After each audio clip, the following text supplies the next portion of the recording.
protest at FIU. Pause off our students. Pause off our students. And the debates over their partnership with ICE. New details. And I just looked, and there was someone on fire. On the Boulder, Colorado hate crime. And uncovering a message. My brother and I were like, oh, we should just go make one ourselves for fun. That washed on Florida shores. These stories and more coming up on Newsbreak. Hello, South Florida. I'm Mauro Rueda. And Stephanie Tenia. Today's Tuesday, June 3rd, 2025. Live from the Lee Kaplan School of Journalism and Media in North Miami, this is Kaplan News. Concerns on the campus of the Florida International University about the school's international students. A protest about university policy and a meeting to select its 7th president happening at the exact same time yesterday. Kaplan's Nicola Esper has more with a recount on both.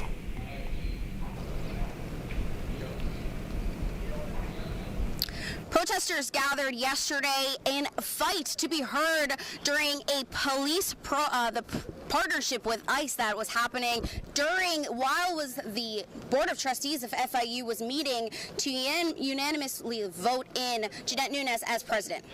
Pause off our students. Pause off our students. I had previously assumed that FIU, given that it's Florida International University, would be a safe option for them, but they're seeing all of these developments. They're seeing the fact that students have had their visas revoked in FIU arbitrarily with no reason given, and that's just not a safe option anymore for somebody who's looking to study here. This protest follows the visa revocations of 18 international students, though administrators stress that represents less than 1% of FIU's foreign scholars. The 287G program, approved in April, trains campus police as ICE agents, a policy President Nunes supports and police chief of FIU calls local control, saying they want to protect their students, and by signing the agreement, they have a say in what ICE can do. President-designee Nunes saying she has full confidence in the chief to handle this situation fairly, saying, quote, he would much rather been in control of that process than let an agent from who knows where come in and run that.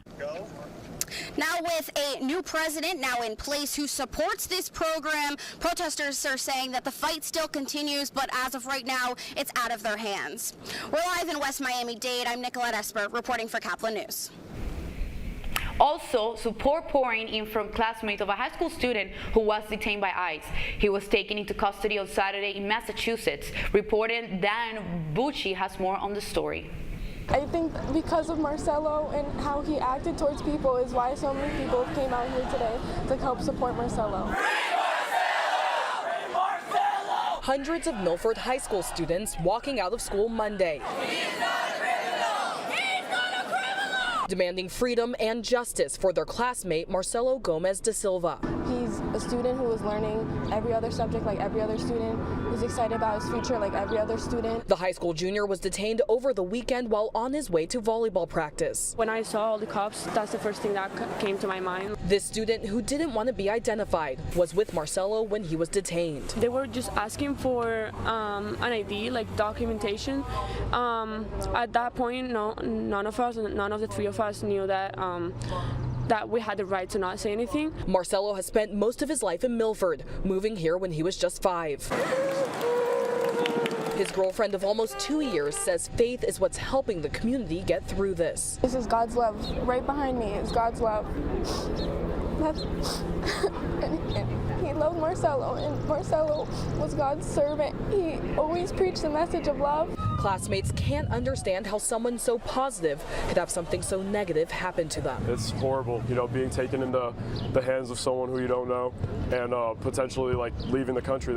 I wouldn't wish that on a single person. Danae Bucci, WCVB News Center 5. 3 people are recovering this morning after their plane crashed near a Florida beach. The crash happened in Vero Beach on Sunday. Rescue helicopters and boats worked together to recover all 3 people on board. They were transported to a nearby U.S. Coast Guard base. 12 people are injured after a man attacked a Jewish community in Boulder, Colorado, using a flamethrower and Molotov cocktails. The FBI described this as an anti-Semitic attack, and this man was charged with federal hate crime and 16 counts of attempted murder.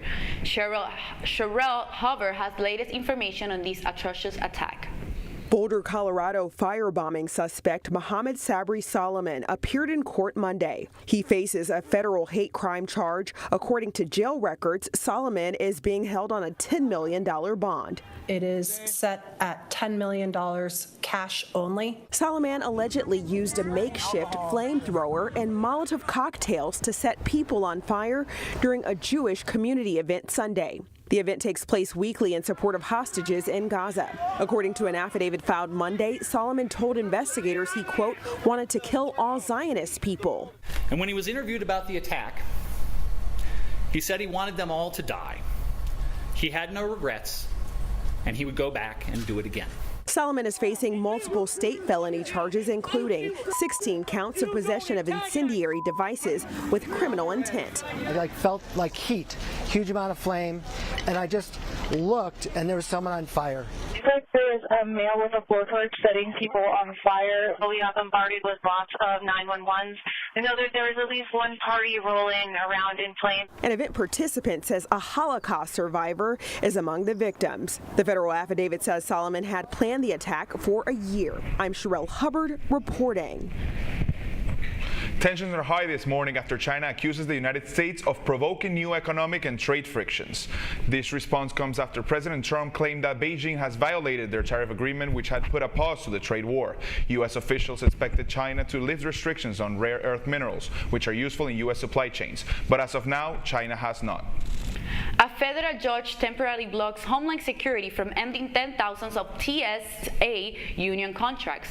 A U.S. district judge in Seattle granted a preliminary injunction on Monday. This ruling comes after the Department of Homeland Security canceled labor contracts with the American Federation of Government Employees in March.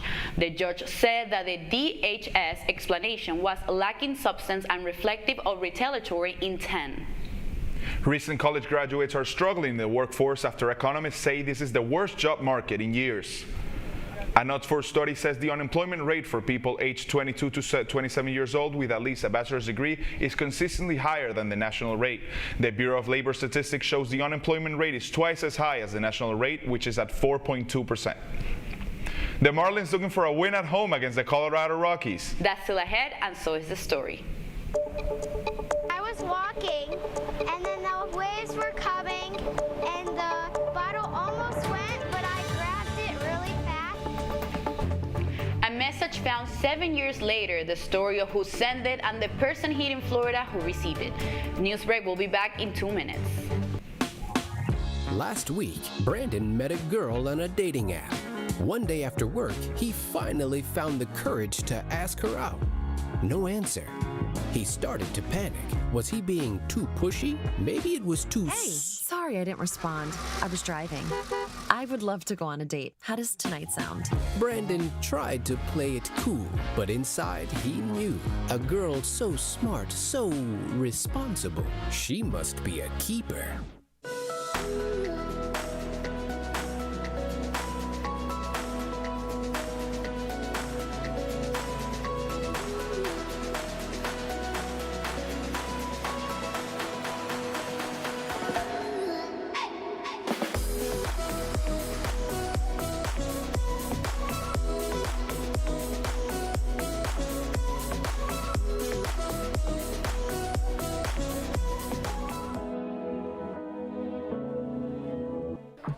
How do you know when you've made the right decision?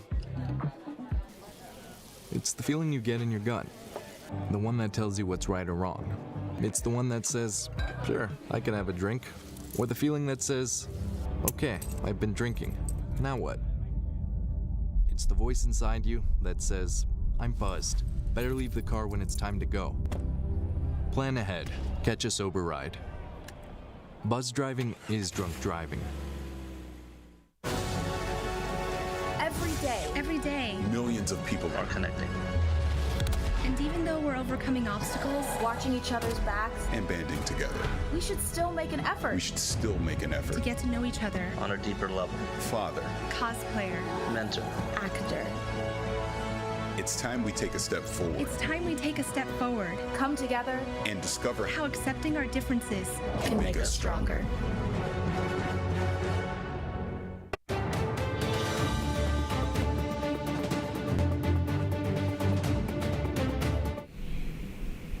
A message in a bottle found on the other side of the world.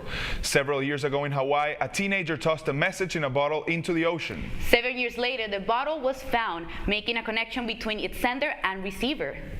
Bay News reporter Dylan Ancheta has more details on this story. And I was like, oh, what is this about?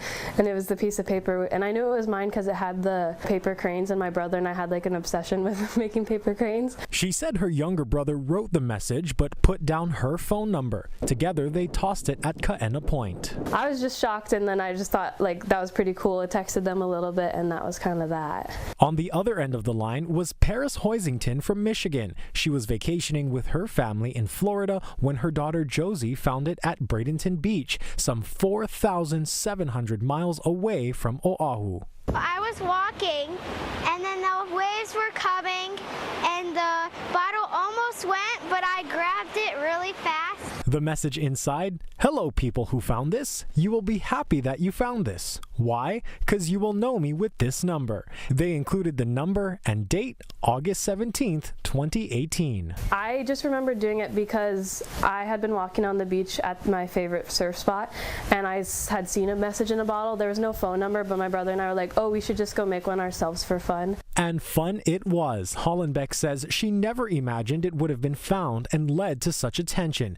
Nowadays, she's more concerned about ocean pollution and encourages others to be more mindful and take care of both land and sea. If I happen to walk upon one, I think it'd be really cool. I'd love to talk to people.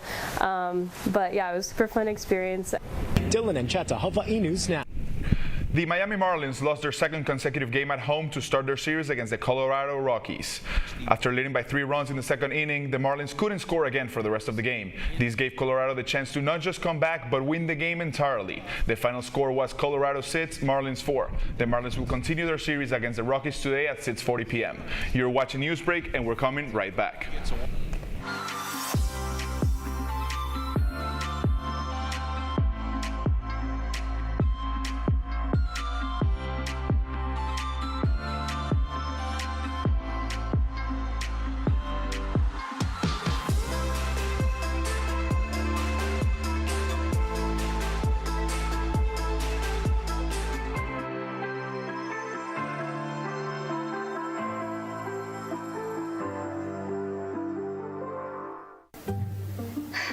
I could really use a new tablet. I just don't have the money. Let me ask you something. Do you have a Pell Grant? Yes? You do know you can get a free tablet, right? Did you say free? Yeah, free. It's simple. And the application is done in the store. I could really use a tablet. Get one. Another satisfied customer. Stop by Pantotech in the Graham Center at FIU MMC today to speak with one of our associates to get your free tablet. Type 2 diabetes can have a big impact on your life. But how can it be prevented? Well, the first step is knowing if you have something called prediabetes. Take the 1-minute risk test today at doihaveprediabetes.org.